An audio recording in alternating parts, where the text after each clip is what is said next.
વાત સુરેન્દ્રનગરની તો શુક્રવારથી ધોધમાર વરસાદ અહીં યથાવત છે।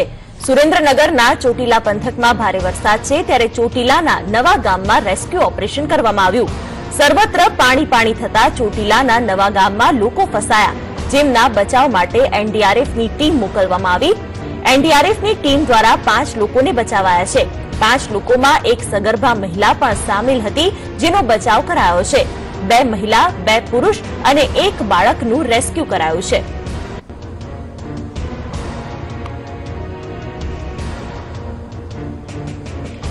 તો ચોટીલાના દ્રશ્યો જોઈ શકાય છે। એનડીઆરએફની ટીમ ખડે પગે લોકોને બચાવવામાં લાગી ગઈ છે।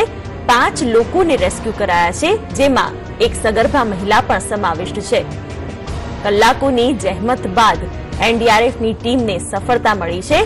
ચોટીલા પંથકમાં ભારે વરસાદ નોંધાયો છે, ત્યારે લોકોને સ્થળાંતરિત કરવાની પણ ફરજ પડી છે।